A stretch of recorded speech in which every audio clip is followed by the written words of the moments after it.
I got one question for you. Do you want today to be flaccid or do you want today to be hard? More like hard, hard, hard.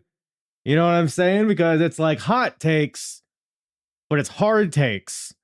Branding, because I'm the hardest part of the ring. It all ties together. It's a lot of fun. We're all having a lot of fun here. You got some hot takes on WrestleMania. You got hot takes on this year's WrestleMania, the build and whatnot. You got hot takes on the previous 41 WrestleManias. And maybe just some hot and hard takes on the concept of WrestleMania in general. We got a lot to get into. So let's quit dilly-dallying and just punch her right in there. Strap in. It's the Apron Bump Podcast. It's the hardest. Talk around and disregard it. Strip you off the ground, show you what hard is. Standing strong and proud, nothing can knock this. Let's get started. What's up, everybody? What the heck is up, everybody? Welcome to the Apron Bump Podcast. I, of course, am your host, the hardest part of the ring, Kyle. How is everybody doing today? April is here, ladies and gentlemen, and you know what that means. April showers bring April showers of hot takes on the podcast. Didn't have anything prepared. All right. Well, WrestleMania season is here. Are you feeling it, ladies and gentlemen? Hold on. Take a pause. Do you feel it? Do you feel it inside of you? Do you feel the magic of the spectacle of the grandest stage of them all? Do you feel it throbbing inside you? Do you feel the pile erections on your forearms rise up? Do you feel it? Me neither. It is going to be a WrestleMania themed episode today. It's actually going to be kind of a WrestleMania themed month in a lot of ways, but we'll get into that. WrestleMania 42 is approaching, everybody, and we got some takes regarding the year's build. It seems to me, I'll be quite honest with you folks. I'll be transparent. I haven't been super tapped into the product recently of WWE. I'm watching all the PLEs and stuff like that, and I'm keeping up on social media, which is probably the worst way to keep up with wrestling because you get such a weird lens on it. Here's the thing, right? And I don't want to spend too much time on this, but it's like I feel. Tell me if you agree. Maybe this is a hot take. Maybe it's my own. Just to start it off here before we get into all of y'all's that I asked for and that you provided, which we will get into. But my thing here is, I think, if social media did not exist, I think the prevailing opinion of wrestling would be much more positive. I feel like people would have a better outlook on wrestling had it not been for the constant negativity and criticisms. This is all very hacky, every fucking podcast talks about this, but it's I feel like people criticize and critique for sport sometimes, and I'm not, completely innocent of that fact, but I don't know. I feel like wrestling isn't as bad as a lot of people make it out to be, but there is some merit to.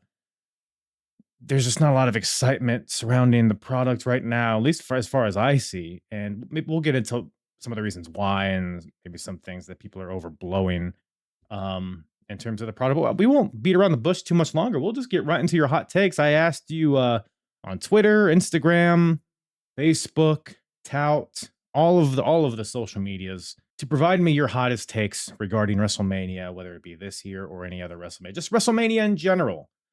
Your hot takes. That'll be the theme of this episode, and it should be a good time. But before we get into it, make sure you're subscribed, rate, review, kiss me on the cheek, slap me on the mouth, follow me on all the social medias, join the Discord, scoobity boop and scoobity bop. Plugs out of the way. Record time. Let's get into it, shall we? Let's start off with a kind of a big one here. Kind of at least in terms of WrestleMania, maybe the most notable moment in WrestleMania, and we got a hot take on it from. I'm not going to pronounce this name correctly. Myth Diami.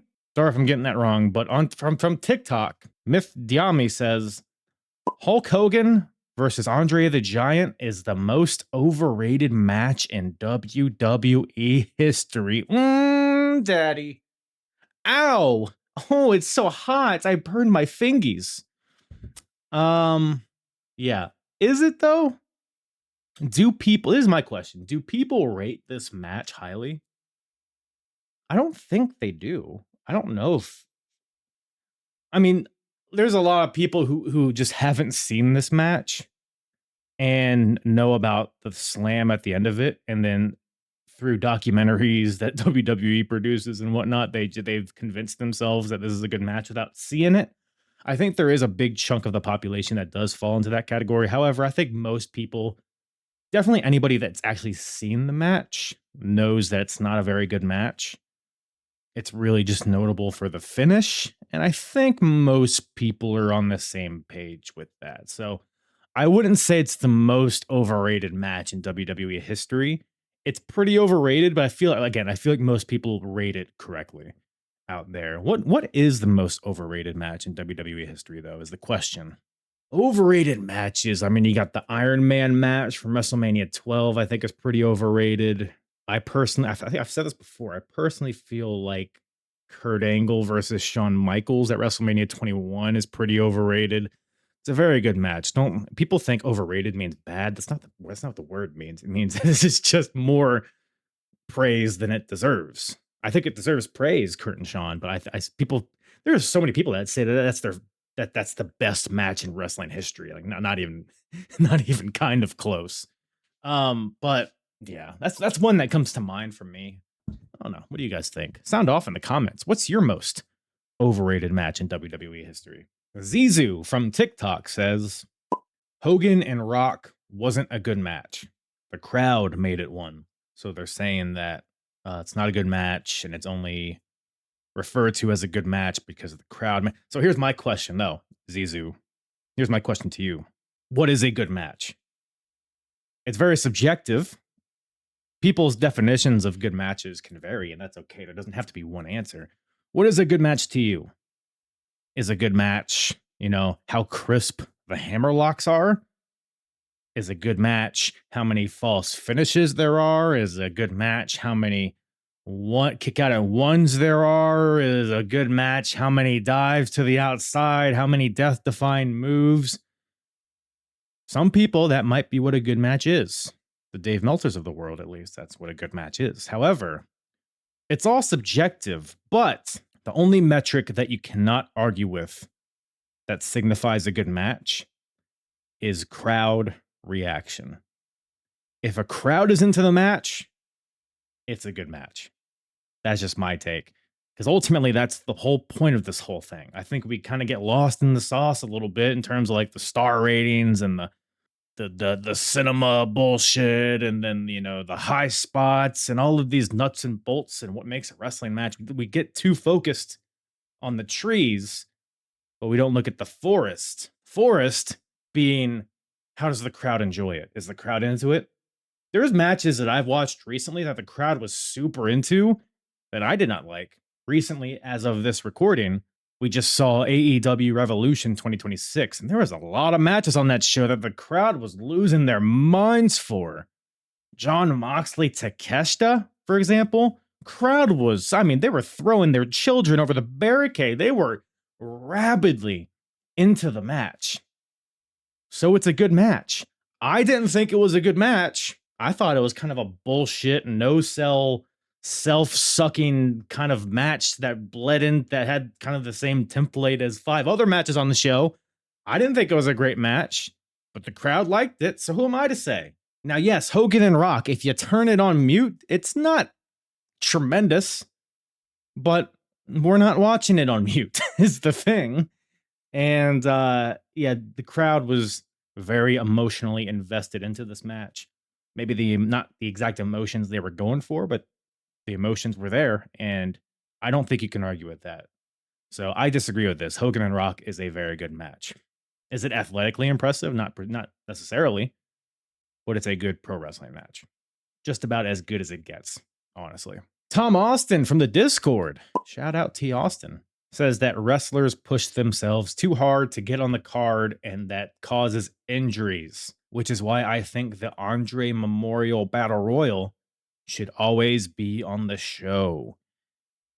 Sure, sure. This is like it kind of is not necessarily what you're saying here, but I feel like the general culture of maybe I guess the past like I don't know 10, 15 years, it feels like WrestleMania has become like this participation trophy of sorts where it's like everyone wants their WrestleMania moment. Oh, the WrestleMania moments. We all love our good WrestleMania moment, don't we? Very organic always. Yeah, it's again, it feels like we're just trying to slap everybody on the card, which sure, in a sense, it's like, all right, it's a nice thing to get everybody their chance to shine, get them a WrestleMania payday, whatever. But here's the thing, folks. WrestleMania is the top show of the year in terms of star power, in terms of visibility, in terms of it's the Super Bowl of wrestling. We can all agree with that, right? Whether we're, for or against WWE, you support it, you don't. We can all agree that WrestleMania is the pinnacle in terms of it's what they all strive for. We can agree on that. WrestleMania should be the best of the best. WrestleMania, I'll say that again. WrestleMania should showcase the best of the best. It should not showcase everyone. Not everyone needs to be on WrestleMania. And to Tom's point here, he says that he thinks the Andre Memorial Battle Royal should always be on the show.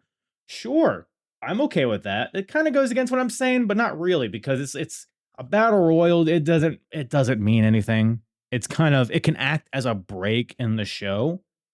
Kind of, oh yeah, it's a silly battle royal in the middle, like throw it, yeah, like kind of like an intermission of sorts. Just throw it in the middle. Sure, why not? It's not actively an important part of the show. So yes, you could have that to get your miscellaneous people, the people that aren't factored into storylines, the people that maybe aren't red hot in terms of popularity. Maybe you're just getting some new people in there. If you want to have a spot to give people their shine on WrestleMania, I think a battle royal is a great way to do that. There's another way to do that as well, which we'll talk about later. A certain gimmick match that could also be employed. But yeah, battle royals, sure, throw it in there. You don't need to have a fucking 8-man tag team brouhaha in there just to get people. It's just a waste of time. It's time that could be dedicated to other matches. It's time to be dedicated to feuds and stories that actually have substance to them, and you don't need to just. And I think this culture, again, what Tom's saying, wrestlers push themselves too hard to get on the card and that causes injuries. I think to an extent that could be correct. I think there's a lot more variables at play here, namely no house shows and just different training methods and things like that. But yeah, there's a lot of pressure put on wrestlers to get on the show, and it's the overall culture of like, oh, if you're not on WrestleMania, you're a failure, which I feel like. I mean, if you want to look at it that way, sure, work harder next year to get on the card, but like put in that work in June, in July, August. Don't wait until the road to WrestleMania to really give a push to get on the WrestleMania card. So I don't know. I guess I agree with you, Tom. And I know I'm kind of contradictory here where I say like not everybody needs to be on the card, but also I support battle royals. I support just having like a gimmicky kind of thing to get everybody in there at once real quick and efficiently, just get in, get out. I support that rather than hodgepodge multi-person matches all throughout the cards and the 2 nights. I support, and we'll get to the 2-night thing here in a second. You know what? Let's get into it now. Charlie Butters on X says that Mania shouldn't be 2 days. Completely agree with you, Charlie. Completely agree. I was on the fence in the beginning. I was optimistic. I think there are certain pros to it. However, to me, the 2-night show, and I feel this way when Wrestle Kingdom did it. I feel this way about SummerSlam when they did it. Any other show that's done multi-night events, it always just WrestleMania in particular. When you have 2-night WrestleManias, the first night feels like a pre-show. It feels like the warm-up, and then night 2 feels like a hangover. Like none of it feels like the spectacle. None of it feels like the show. It feels like we're expanding it to 2 nights. And this kind of goes back to the previous one where it's like we're expanding it to 2 nights so everybody gets their shine. We get 2 quote unquote main events every year. There's only one. And yeah, it just dilutes the appeal of WrestleMania. And I feel like that has kind of drained the appeal of WrestleMania in the past couple of years because it no longer feels like here's the stage, here's the moment, here's a WrestleMania. It feels like, oh yeah, we got, some stuff happening this weekend. That's WrestleMania weekend. Yeah, it's whatever. A lot of stuff these couple days. It just it doesn't hit as hard for me personally. Now I will say, and I've said this before, and I'll say it again. I prefer 2 nights of 3 to 4 hour shows. I prefer that over one 8-hour show. But to me, I think the sweet spot is like 1 4-hour WrestleMania. I think that's all it needs to be. That's all it needs to be. And if you're not good enough to get on that one night, then you're not good enough. You don't have any obligation to be on WrestleMania as a wrestler. If you haven't found yourself to be important enough to be factored in, tough shit. Do better next year. I don't know. We don't need to give everybody a fucking participation trophy. Just do better next year. Or maybe you were good enough and then the booking just didn't work your way. It happens. It happens. Become undeniable and find a way to get on there next year if that's your goal. Is my outlook on it. Frets from the Discord. Shout out the Fretzelmania podcast. He says, the build to WrestleMania as of this week is kinda overhated. We got 4 weeks of TV left to build. Remember, some matches on X7, which is often considered the greatest WrestleMania of all time, had a 1-week build. While there are obvious people left off right now due to injuries or other circumstances, time will tell what happens. Just sit back and enjoy the ride. When we get to the event or a week out, then start complaining. I do agree with you, Frets. I think people were complaining about the WrestleMania build in like February. It's like, can we like experience it first before you bitch? Which is, I think, is your overall sentiment, Frets, and I do agree with it. And I was kind of talking about this earlier about this like mob mentality of the internet where it's like, I think there are people that don't watch the product that are hating on the build. It doesn't make a lot of sense. How do you know it's bad if you're not watching it? I think there's a lot of that going on. And I think a lot of it's less about the build, but it's more, at least to me, I'll tell you this right now. I said earlier that I wasn't super, locked into the current WWE product. And one major reason is I am not into the current presentation of WWE. There's a lot of great talent, ton of great talent. I would say that there's never been a more impressive roster in their history than there is right now. There's a lot of good, but let's just talk about the experience of watching a WWE show, particularly the PLEs, which is pretty much all I consume nowadays. The presentation of WWE PLEs, pay-per-views, whatever you want to call them, that whole presentation is a disaster. The modern presentation of pay-per-views is abysmal. These events, they last as long as they ever have, but there's half the matches. There's half the matches in the same amount of time that we used to get 8 matches. You got these shows that are like 4 matches. It's 4 matches. You might be thinking like, oh, yeah, quick hitter, get in, get out, just 4 matches. Sweet. Efficient. That's great. However, it's not the reality because these 4-match pay-per-views last just as long as 8-match pay-per-views used to last back in the day. And how is that the case? How is it half the matches but the same amount of time? Well, it's just fucking bullshit in between the matches. And it'd be one thing if it's video packages, if it's promos, if it's different segments that kind of support the matches, that supplement the matches and the programs going into it, and it kind of builds people up and it creates intrigue and things, that'd be fine. Sure, why not? However, that's not what it is. In between PLE matches on modern day pay-per-views, a match will end and then it'll cut to a 3-minute forced ad on my streaming service that I pay for, by the way, which how does that work? And then after those ads, It comes back to the arena. We got some bullshit B-roll of the stadium and the surrounding area. Michael Cole babbles about the local fucking sandwich shop or whatever for a couple minutes. And then it slowly pans back to the arena where we got some more ads from commentary. And then it cuts to the crowd, to the front row where some D-list celebrities are ringside and we have to take 5 minutes to announce all of them. And then it cuts back to B-roll of people arriving to the arena earlier. And then it's 15 minutes of entrances for the next match. And then the match starts. You can genuinely, this is not hyperbole, you can watch several sitcom episodes in between matches on modern day WWE PLEs. It's insane. The pacing is terrible. The wrestling's whatever. It could be subjective. You can have your different thoughts on the matches and the match quality of WWE. That's whatever.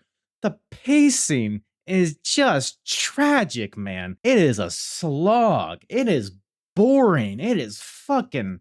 And I think all of this sentiment, I'm not the only one that feels this way. I think a lot of people have this feeling, and that's built in to a lot of the reason why a lot of people aren't super hyped for WrestleMania. I think people are kind of parlaying that into saying, "Oh yeah, well the build sucks." No, it's just the presentation of WWE sucks, in my opinion. Which maybe I think the general stories and that they got going on are fine.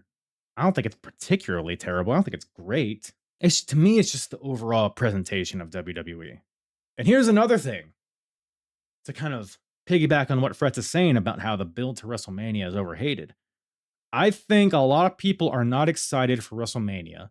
Some of it is the build. I'm not going to diminish that thought. Some people think that the build is bad, and maybe they're correct, or maybe their opinion is valid. Sure, I think a lot of it, which I don't see a lot of people talking about this. I think a lot of it lies in the fact that big stadium shows are so oversaturated nowadays. SummerSlam is a 2-night stadium show. Survivor Series is a stadium show. Money in the Bank is a stadium show. Royal Rumble, Clash and wherever the fuck is a stadium show. WWE designs like 7 or 8 WrestleManias per year.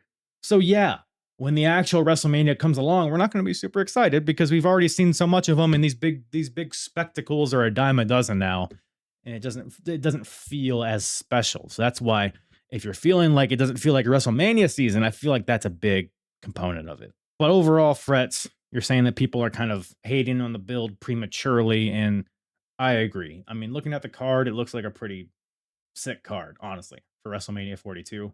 And I think a lot of people aren't giving it a chance. So overall, I agree, Fretz. Frankie Boy Squirt on Instagram. That's a crazy name. He says that Triple H believes matches themselves will sell WrestleMania rather than truly interesting builds. Well, Mr. Squirt, this kind of piggybacks on the last one, talking about the build to WrestleMania. And I just said, the card looks good and the matches may very well be good. But what you're saying is that the builds aren't truly interesting. And I agree. I mean, it's a lot of boilerplate stuff. You got Oba and Brock just taking turns, taking each other out. You got AJ and Becky in the midst of a very overcooked feud, in my opinion. You got Drew McIntyre and Jacob Fatu, two guys that are cold as ice, in my opinion, feuding. Cody and Orton feels like it could have had so much more teeth to it. And maybe it's just the beginning here at WrestleMania, but I feel like they could have had something way deeper than what happened. Punk and Roman just taking turns being edge lords and trying to create GIFs for Instagram. Like, yeah, there's a lot of builds that I think are lacking, but I think overall, I think it's like it'll come to make an interesting show. And I think when you look at the card on paper, it looks like a very fun card. So I think I agree with you, Frankie Boy Squirt, but I think Triple H believes matches themselves will sell. That's kind of almost like a bigger topic than just this WrestleMania, because I feel like, yeah, there's a sincere lack of deep, long-term storytelling. It does very much feel like a very week-to-week booking. And to be fair, they've dealt with a bunch of injuries and stuff, so it's tough. I will give them credit where credit's due. They have had to deal with a lot of moving parts and stuff like that. But overall, it does. You watch Unreal, which it's take it for a grain of salt. It's not a fucking actual insight to the writer's room. They let you see what they want to see. But I truly believe that it's pretty representative of how that writing room works. I just don't think they have a lot of vision. They don't have a lot of modern day storytelling capabilities in there, and a lot of feuds and certain things just feel very template, and some things just happen for shock value. And again, it's a whole bigger discussion, but I agree with you, Frankie. I think Fazzle from TikTok says the build to this year's WrestleMania makes it seem like a pretty decent Great Balls of Fire.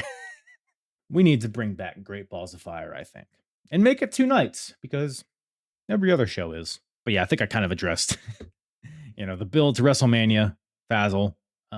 You're basically saying it feels like a B show pay per view, which I think supports what I was saying earlier, in that they try to have too many WrestleMania esque shows per year. So now WrestleMania doesn't feel like WrestleMania; it feels like Great Balls of Fire. So ultimately, I agree with you, Fazzle. Frets from the Wrestlemania podcast is back at us from the Discord. Says that curveballs on the way to Mania are mostly good.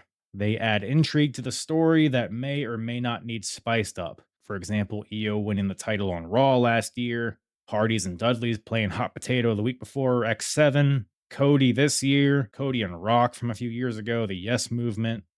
So basically, Frets, if I'm hearing you correctly, you're saying that, changing things up on the road to WrestleMania isn't a bad thing, which I agree with. I mean, people look at Cody winning the title from Drew and they think that's a bad thing. No, it's whether it was a pivot of whatever, it doesn't matter. Who gives a shit? People lose matches, people lose titles. It happens. Now, is it a symptom of lack of a plan, lack of long-term arcs? Sure. And to that extent, I think it is a bad thing to have these kind of shoehorn things in there, but I don't think Cody winning the title was shoehorned. I think it was always the plan for him to go into WrestleMania as the champion. If anything, I think maybe Drew winning the title in the first place might have been like a last minute thing just to kind of create intrigue in the Drew Cody feud. So, or like the Cody Rock stuff, like you mentioned, was great. It created this like air of like urgency and nervousness among wrestling fans leading into WrestleMania. Like we wanted Cody, but maybe we were not going to get him this year. Like I think these things, anything to add intrigue and to make the road interesting on the way to WrestleMania, I think is always going to be a good thing for the most part. That doesn't make a lot of sense. It's always going to be a good thing 75% of the time. David Babel on TikTok says the main event of WrestleMania 42 should not be Roman versus Punk or Cody versus Orton. The main events should be Fatu versus McIntyre for the WWE title and Balor versus Mysterio for the IC and World Heavyweight. What? I don't know about that, pal. Oh, Dominic Mysterio. Okay, I see. Sorry, I was thinking Rey Mysterio. Still, I don't know. Look, all right, let's go one by one here, right? Jacob Fatu, Drew McIntyre for the WWE title. So basically, you're implying, if I could be so bold to assume, you think Drew McIntyre should have retained his title and challenged Jacob Fatu in the main event of WrestleMania. Now, here's the thing. Like, I like both guys. I like Drew. I like Jacob. I said this earlier, though. They're both cold as ice. Ice cold, dude. Nobody cares about either of them. I like the two guys, and I'm glad that they're going to have a showcase on WrestleMania, and I'm hoping that can ignite something in one or both of them. However, at this moment, that is not a WrestleMania main event caliber match. I'm sorry. It just isn't. Not over Roman Punk and not over Cody Orton. It just isn't. And Finn Balor versus Dominic Mysterio for the IC and World Heavyweight title. So you're saying that Dom should have kept the IC title and Finn should have won the world title at Elimination Chamber, and then they should have had a double title match similar to Hogan and Warrior from, what was it, like 35 years ago or whatever the hell. Look, I don't hate that. Again, that just does not feel like a WrestleMania main event. Maybe a night one main event. I do like the idea. I do think Finn Balor winning the world title at Elimination Chamber would have been fun. I was kind of hoping that would happen, honestly. But him versus Dom, yeah, it's just, again, just not a main event match for WrestleMania. I'm sorry. Not over Cody and Orton and not over Roman and Punk. Charlie Butters on X says, the streak should have never ended. Undertaker should have retired undefeated. It was too cool of a stat. So this is I'm sure I've addressed this at some point on the podcast here. In terms of Undertaker's streak, Brock Lesnar was not the guy. He did not need to beat Undertaker. I know the run he went on afterwards, but I think the Undertaker win was such a small variable in him going on that run.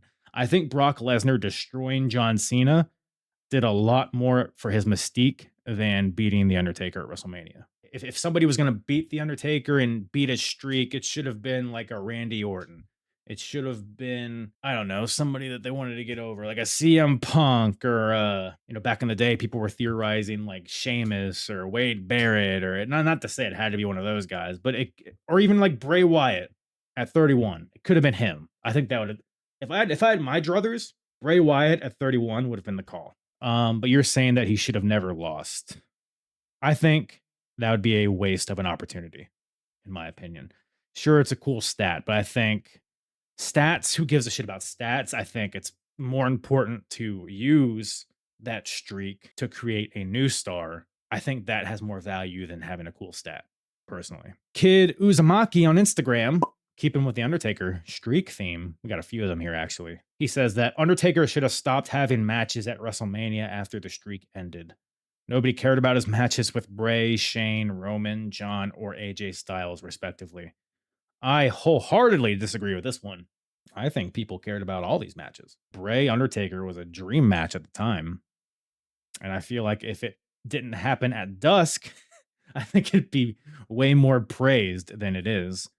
His match with Shane wasn't a good one, but it had a fun moment, and people were still hot off of Shane McMahon returning. So it was still a very hot angle. Like it kind of came out of the blue. Like we didn't even know Shane McMahon was back, and then he comes back, and now all of a sudden he's in a Hell in a Cell match with the Undertaker. It was absurd. People were way into it leading up to the match, but it obviously didn't really live up to the expectations. Roman, kind of the same thing.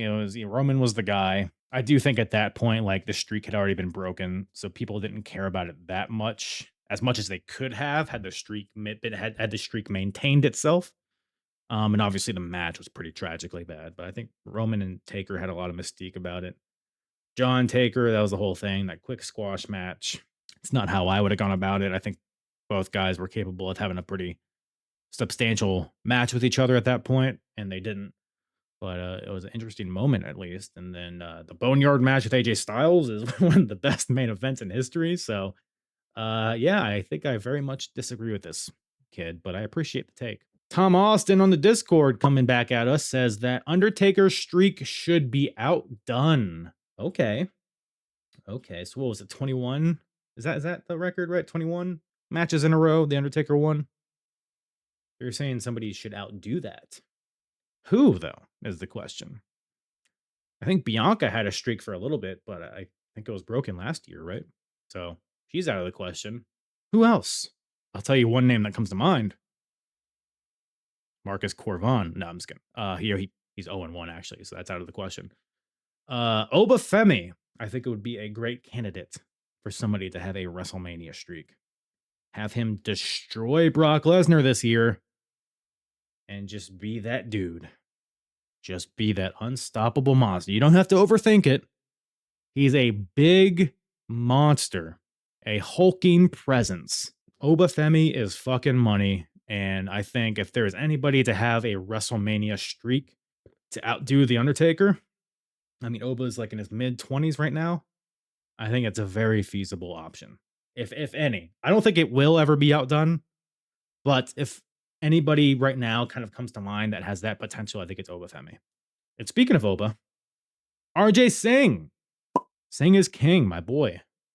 On Instagram says, a month ago, I did not want Oba versus Brock. Now, it's the only match I'm really invested in. I agree with you, RJ. I think it's the match I'm looking forward to the most. I genuinely think it could go either way, which is very kind of rare nowadays, where you just walk into a match, you have no idea who's gonna win. I feel like everybody's invested in this match. I feel like everybody wants, not everybody, but I feel like a lot of people really want Oba to win. I think a lot of people think if Oba loses, it's going to be a missed opportunity. I think I might fall in that camp. Now, I understand that Brock may or may not want to be undefeated until his final match. There's been some scuttlebutt online, which I take with a grain of salt. But I think Brock will do whatever business is the most beneficial for the company. I think Brock is a business guy ultimately. So that's the question. That's why we have the matches, to see who wins. And I think it's a very interesting matchup. I think it could be just a brutal squash. I think either guy could squash the other. I think it could be a 15-minute barn burner and everywhere in between. So I have no idea what to expect from the actual match. But I'm excited for it, and I hope Oba comes out the winner because, again, I'll say it again. I'll say it until the cows come home. Oba Femi is money. We have a couple ladder match ones up here, so we'll kind of I think they're kind of in the same discussion, so we'll just combine them here. Eric Freeds from the Discord says that Money in the Bank and TLC should be in Mania, not their own pay-per-views. And Broken Controller Productions from Instagram says that ladder matches / Money in the Bank were always the best part of WrestleMania, no matter the main events. So basically, from these two takes, the prevailing thing is that WrestleMania needs more ladder matches, which I don't think wrestling as a whole needs more ladder matches. However, I do agree with Eric saying that Money in the Bank should be at WrestleMania, not its own pay-per-view. Especially with 2 nights now. You have a men's on one night, you have a women's on the other night.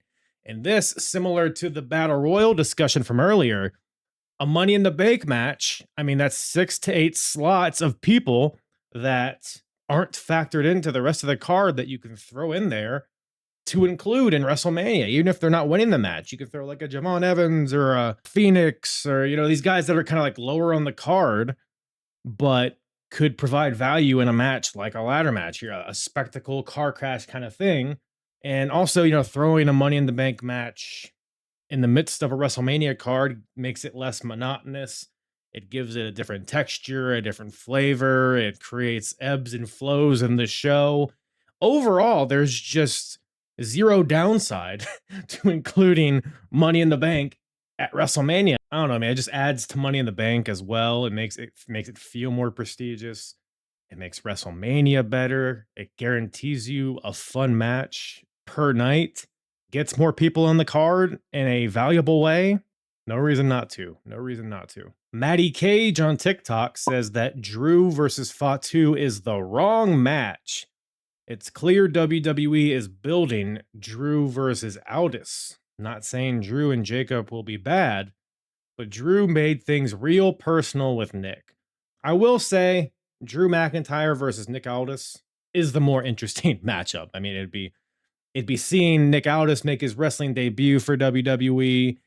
The GM wrestler dynamic adds a whole different thing that you're not seeing on the rest of the card. Like, I would prefer to see Drew McIntyre versus Nick Aldis, but I would assume, I would hope Drew McIntyre would beat Nick Aldis, and then that would kind of warm him up a little bit, give him something to sink his teeth in from a story perspective. I think the match would be pretty decent.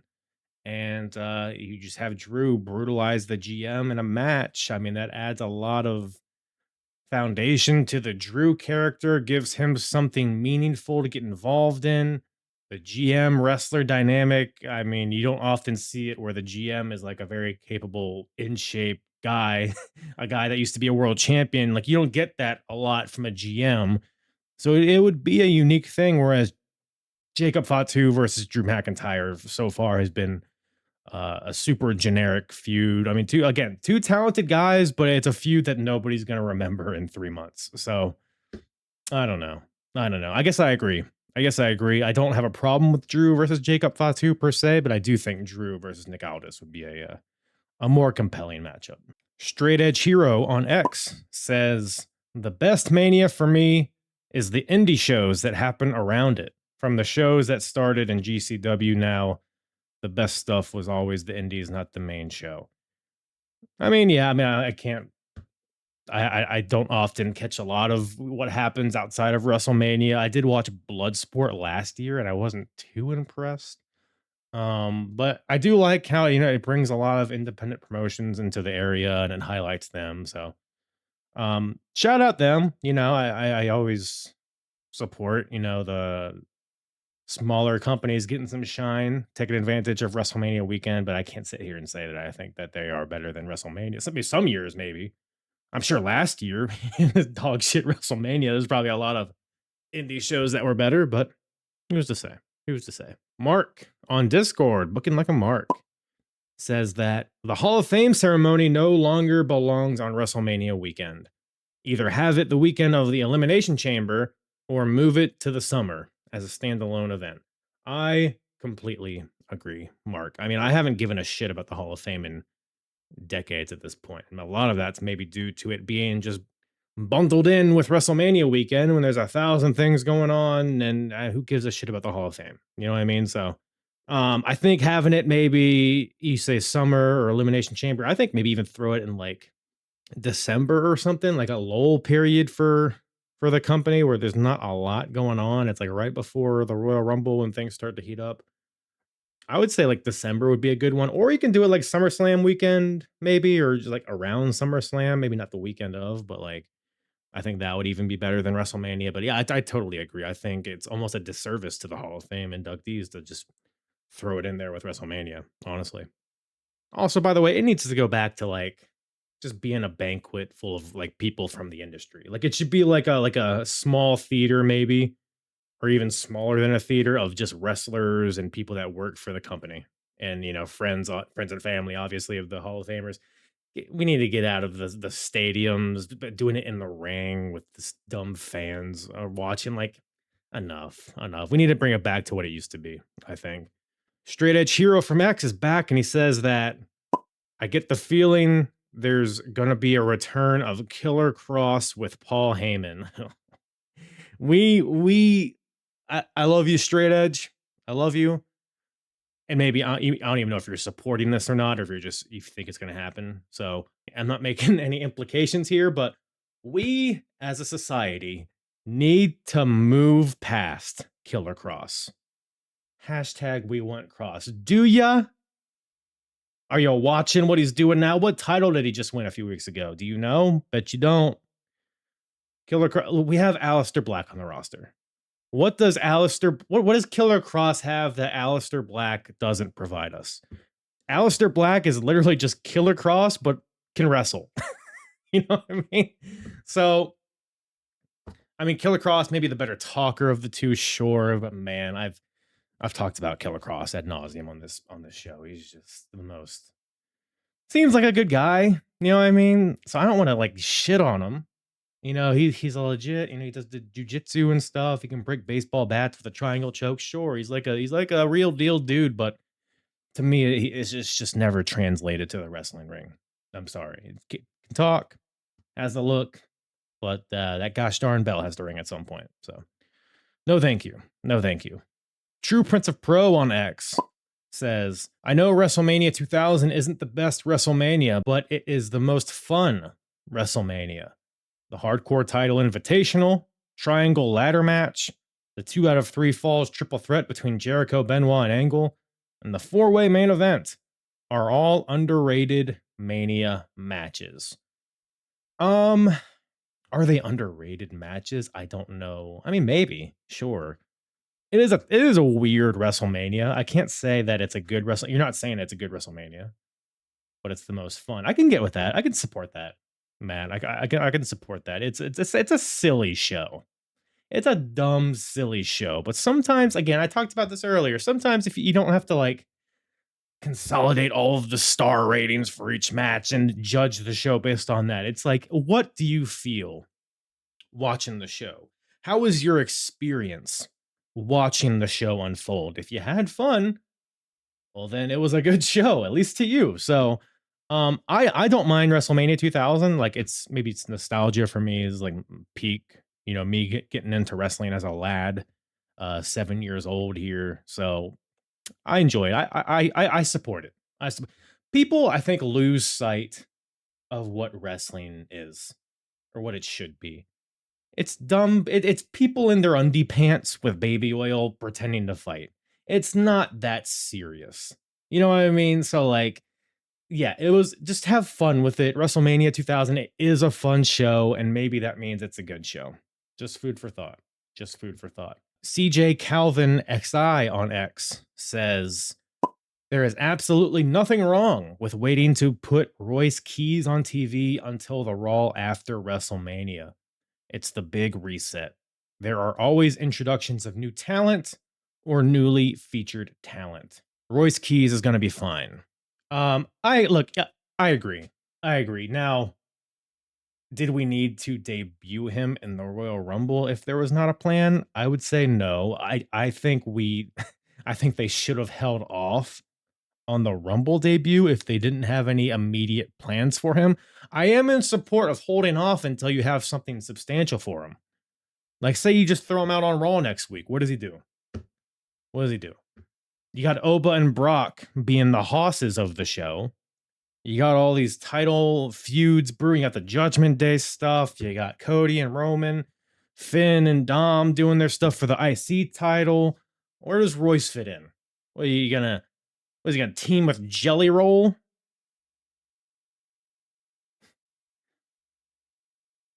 Is he gonna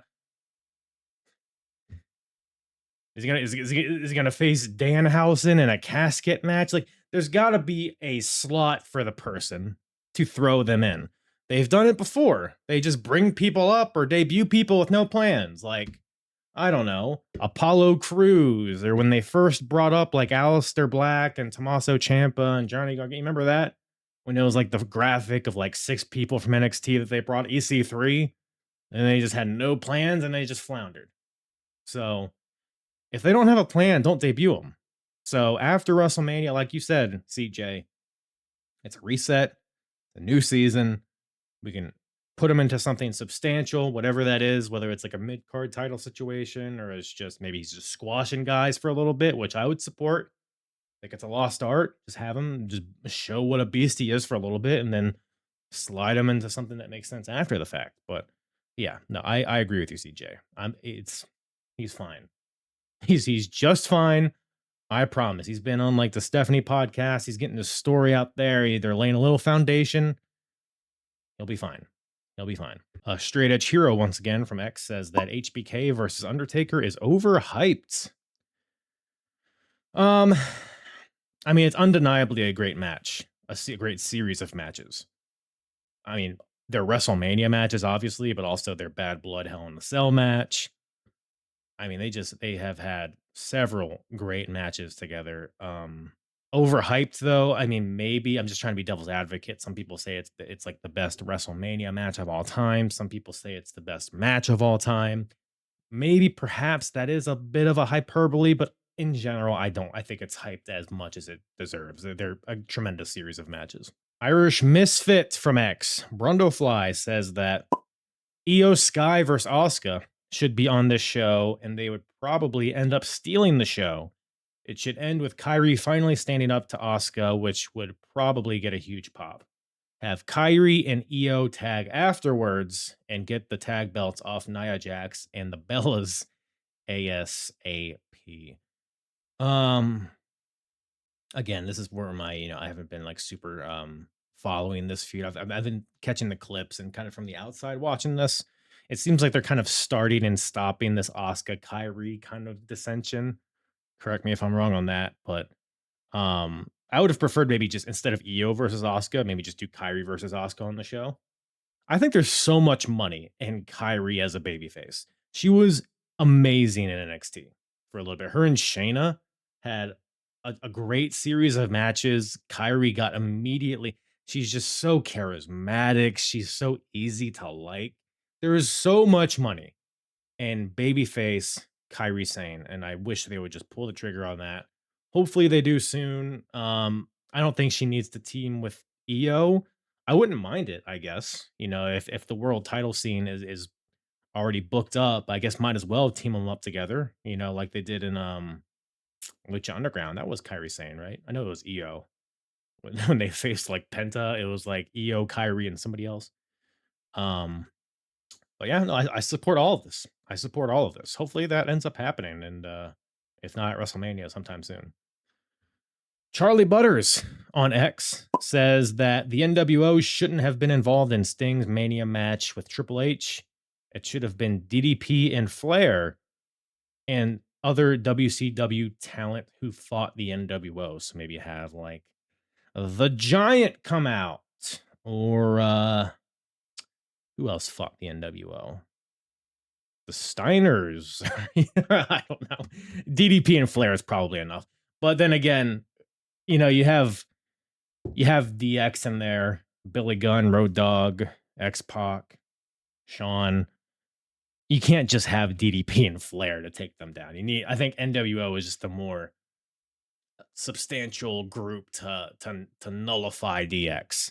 I think it was less about NWO helping Sting. It was more about having NWO versus DX. I think that's ultimately what it was. And I think ultimately that made for a better moment than if it was DDP and Flair. So I think I disagree with you, Charlie, although for the sake of continuity with the NWO storyline from WCW, your scenario does make sense from a logic standpoint, but we make moments, pal. And I think the NWO made sense from that aspect. It was a WrestleMania moment, don't you guys know? Oh boy.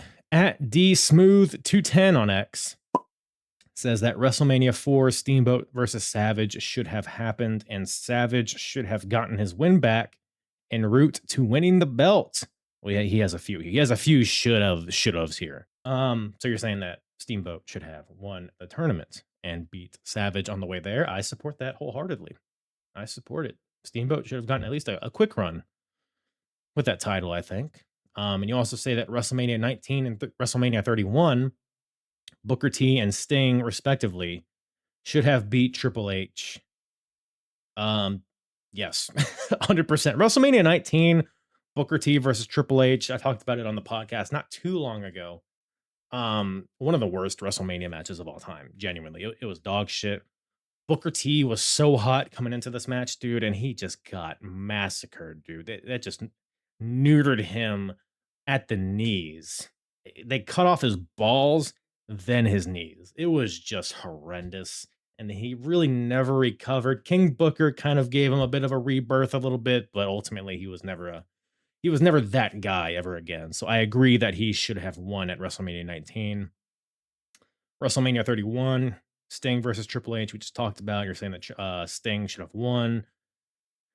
Yeah, I mean, obviously, like, I don't know.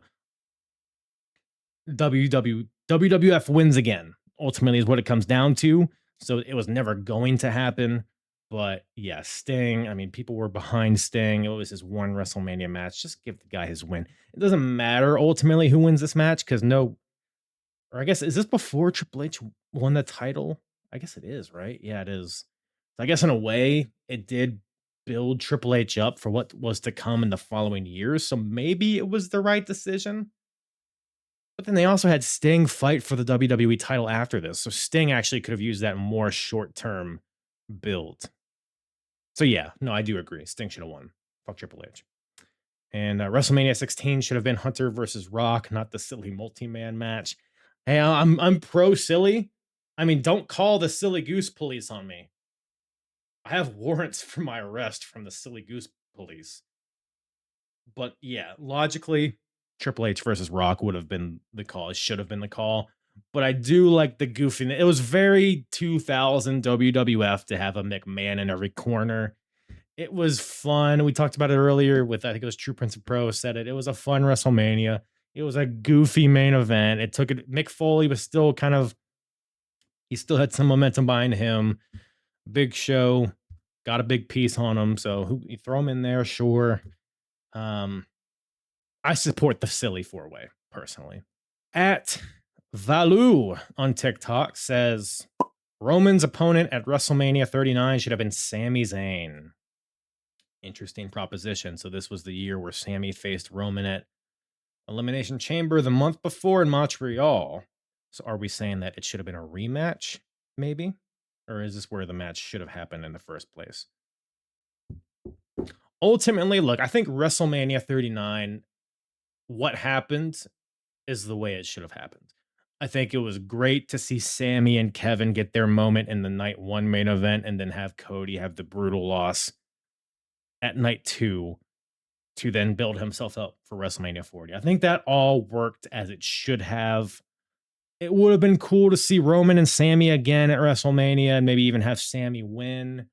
But I think looking at the show as a whole, I think the path that we went down was the best one. Because what would Cody do at WrestleMania 39 had it not been for facing Roman? Would he be, yeah, if maybe Kevin Owens isn't involved, so maybe it's Kevin Owens versus Cody Rhodes or something like that. I don't know. I don't know. Bobby Lashley wasn't doing anything, so maybe instead of just walking out with his trophy, maybe it's Bobby Lashley versus Cody. Maybe Cody faces Snoop Dogg. There's a lot of options. There's a lot of options, but I think ultimately, I think I disagree here. Although I appreciate the thought.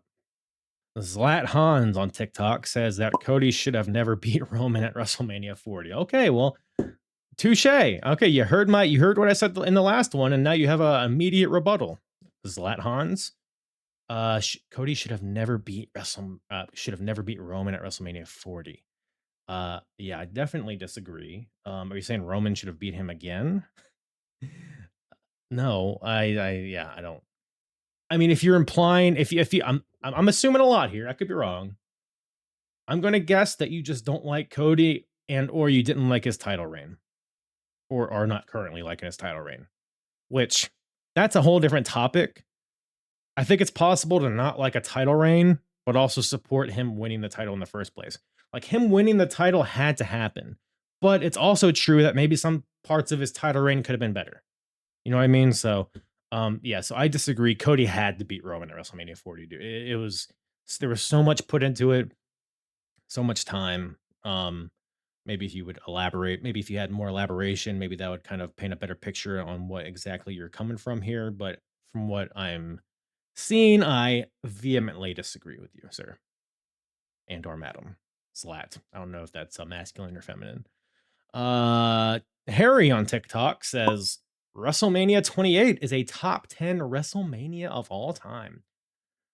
Top 10, I mean, that's not saying a ton. It's a top 20 or top 75 percentile, whatever. Yeah, sure. I don't mind it. Look, it's a 3-match show, but they are legitimately some of the best matches that have ever happened in the company, all 3 of them. And that's not hyperbole.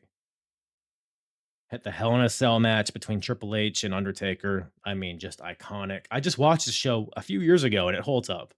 At least these 3 matches do, at least. The Hell in a Cell match is just, I mean, it's electric.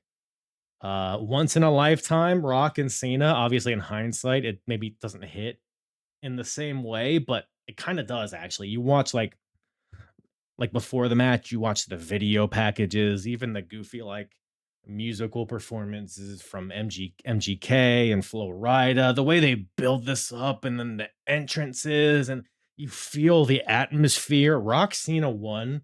And then it's a great match too, by the way. A lot of people like only remember their second one, which wasn't as good. Their first match was gang busters, doggy. So and then those 2 matches, and then the third one that people forget, CM Punk versus Chris Jericho. Now, you hear that and you think of the goofy buildup with Jericho like smashing a whiskey bottle on him or something, whatever it was, right? It was like kind of a goofy buildup. They went a little too.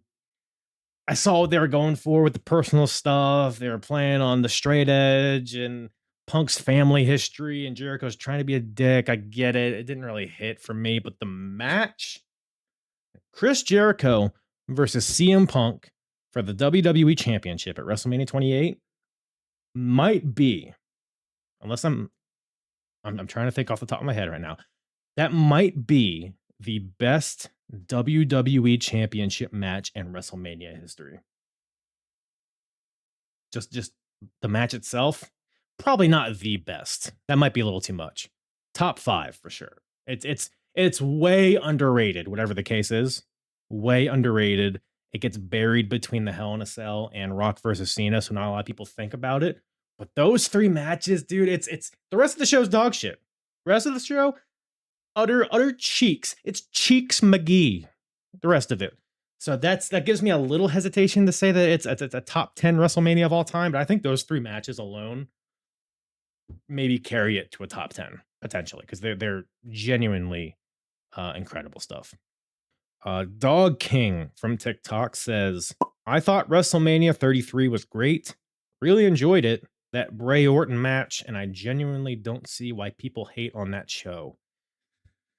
Might need to refresh my memory on WrestleMania 39. So Bray Orton, I remember not being a very good match. Although I have not seen it since it happened, so maybe it's worth a rewatch. That was the Seaman match, right?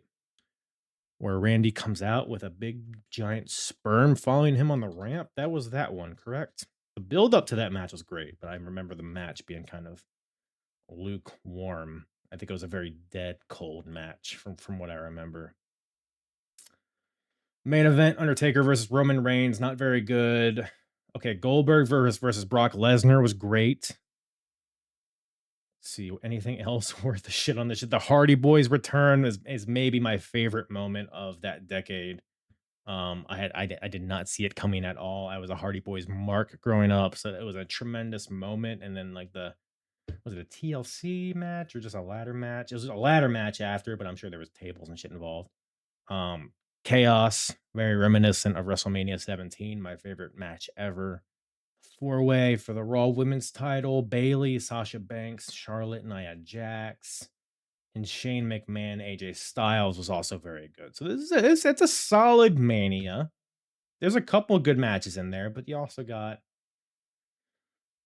the John Cena, Nikki Bella stuff versus Miz and Maurice. You got Triple H versus Seth Rollins, which was an incredibly boring match.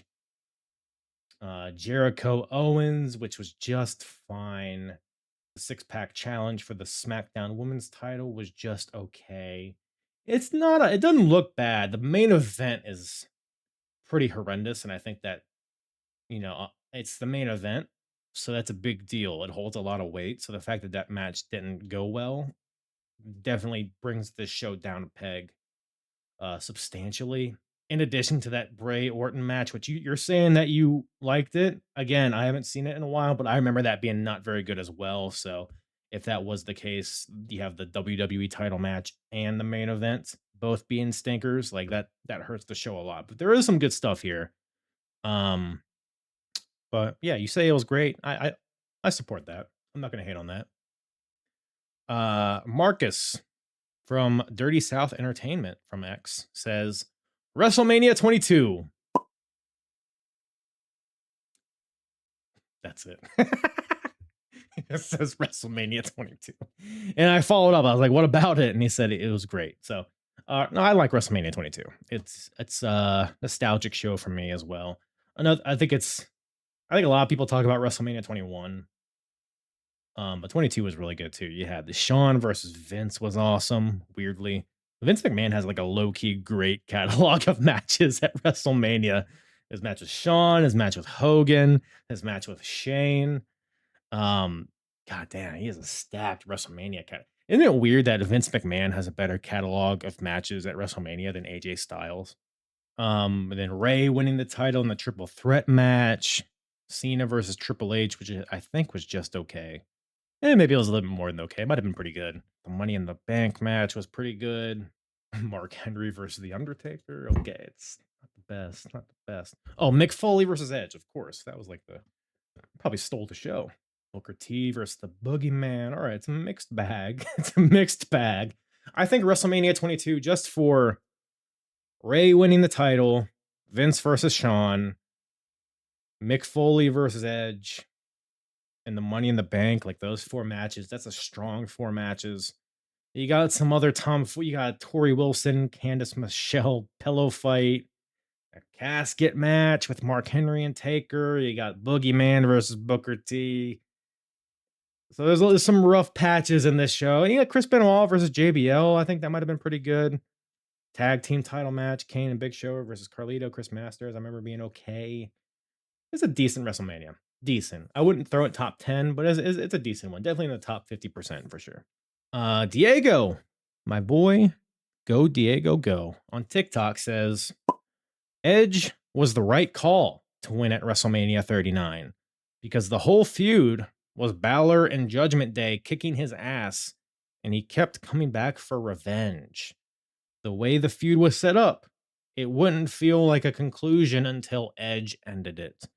Solid logic, solid logic. I can't really disagree with you, Diego.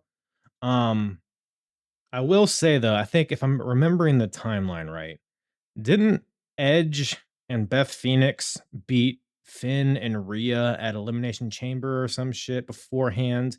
I feel like that was Edge getting his comeuppance there, and you could have had Finn still walk out the victor of the feud. I think there was just more value in having Finn win the match. Ultimately, I don't know if it totally mattered really because they didn't really follow up with either guy after this, unfortunately. And it was a very forgettable Hell in a Cell match, which is crazy because I was there live and I barely remember anything. The only thing people were talking about that match was the dumb color coded weapons, the purple kendo sticks, the red chairs, or whatever. It was a pretty dumb, silly match, but like people look too much in certain like match results, like, oh, this buried him, this buried him. When in reality, it's the follow through that matters. Like anybody can recover from a loss. Like you said, Finn could have just won the world title. I think it was against Seth, right? I would have supported that. I would have preferred that, honestly. Would have been a change of pace. Judgment Day on top, Finn Balor as champion. Didn't have to last super long, but it would have added a lot to Finn Balor. And yeah. So I guess I agree with you ultimately in what you're saying here. People probably get too up in arms about Edge beating Balor, but again, I think it was a moot point ultimately. And I think this feud was just so like it was another just overcooked feud. They just kind of drug it out for the sake of dragging it out. Like it started with Judgment Day kicking Edge out, right? Which was way before this. So I think by the time WrestleMania came around, people didn't really care about it anyways. So I think there was a lot. There were way more issues than Edge winning. I think basically, I think the foundation of the feud had a lot of issues to where the result didn't matter. So and I think we'll round it out with my boy Nate. Nate the Great from Discord says that Roman versus Cody was better built than Daniel Bryan versus the Authority. Roman Cody better built than Daniel Bryan versus the Authority. I will say I preferred the efficiency of Daniel Bryan versus the Authority. I feel like Roman and Cody, they linked up during WrestleMania season and then just completely separated after the fact. Like Cody wins the Rumble going into WrestleMania 39. They kind of slowly build up a feud between him and Roman a little bit. There's a lot of bloodline inner turmoil. It's almost more about like the Usos versus Sami Zayn and Kevin Owens than it is about Cody versus Roman. But whatever the case is, Cody Roman happens at WrestleMania 39, and then they pretty much don't associate with each other. They're not involved at all with each other until next year's WrestleMania. I think it's a case of like long-term story versus story that takes a long time. You know what I mean? It was more the latter.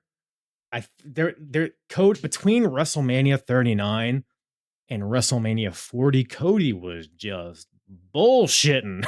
Dude, he had that feud with Brock, which never had like Brock never explained why he attacked Cody, why he turned on him. There was no foundation to this feud. I think they had two pretty mid matches and then a pretty good one at SummerSlam, if I remember correctly. And then they just shook hands and hug at the end of it. It's like, what the fuck what happened? We just wrestling? We just fucking graps with Cody and Brock? It wasn't good enough to just lean on the wrestling. You needed something more, especially coming out of WrestleMania with Cody losing. You needed something more. It was a flat feud, I thought.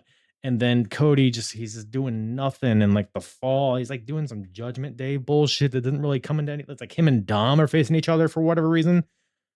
And there was no build to Cody and Roman from 39 to 40. There was zero build. Obviously, you have the Rock stuff come into play. right before WrestleMania, and that was great. But like to your point, you're saying Daniel Bryan and the Authority. Oh, so you're saying Roman and Cody was better than Daniel Bryan versus the Authority. So I think I disagree there, pal. I love you, Nate, but I think I disagree with you here because Daniel Bryan and the Authority. I mean, you had so many. Yeah, well, it was Daniel Bryan beats Cena at SummerSlam, and then Triple H turns on Daniel Bryan right after the match, and then Orton beats him. Money in the Bank cash in for the title, and then you have Bryan kind of trying to fight back, trying to get to that main event scene. Oh, I might be misremembering. What did Daniel Bryan do after he lost the title? Did he feud with Orton after that? I think because they had the Elimination Chamber where Daniel Bryan was like the last eliminated and Orton beat him. And this is the year of the Royal Rumble where Daniel Bryan wasn't involved, right? Was this the Wyatt family shit? Was the Wyatt family, Daniel Bryan and the Wyatt family, was that in between him losing the title at SummerSlam and WrestleMania? I think it might have been actually. Now I'm thinking about it. You know what? Because I was thinking, like, in my head, it was like Daniel Bryan and the Authority had a more of a tighter thread from beginning to end, but I don't know if it did. I think both might be kind of overrated builds, if I'm being honest. Hmm. You know, I feel like Daniel Bryan. I think the culmination, in my opinion. Man, I don't know. I was gonna say I think I was gonna say I thought the culmination of Daniel Bryan winning the title was better than Cody winning the title. I don't know, but it's kind of Bloodline versus Authority. I mean, Bloodline's way better than the Authority angle, I would say. Cody versus Roman was a better match than Daniel Bryan, Batista, Orton, in my opinion. So I guess maybe I do agree with you, Nate, actually, now that I'm thinking about it. I might give you a different answer on a different day, but right now, I'll let it slide, Nate. I'll agree with you today. Roman Cody better than Daniel Bryan Authority. It's set in stone. It's set in stone, everybody. But that is it, ladies and gentlemen. I appreciate everybody sending in your hot takes, your hard takes. Always a fun time. We'll definitely try to do this a little bit more often. I kind of try to do it at least once every couple months, but maybe we'll do more of these kind of themed hot take episodes. It's always a rootin' tootin' good time. Gives me a time to kind of touch on the current product a little bit. Not too much, not too much. A little sour for my taste, but just try to dip my toes into the water a little bit and have a fun little time with just me and you. No guests needed. Just it's a daddy-daughter day with me and you. So with that, I think that's about all Daddy has for you guys today. I appreciate everybody tuning in. Like, rate, review, sub, tickle me, slap me, spit on me, and do it again. And then you can leave. Goodbye. Mwah. Yeah. I'm hard. It's the hardest. Talk around and disregard it. Strip you off the ground, show you what heart is. Standing strong and proud, nothing can knock it. Let's get it started. It's the hardest. Talk around and disregard it. Strip you off the ground, show you what heart is. Standing strong and proud, nothing can knock it. Let's get it started.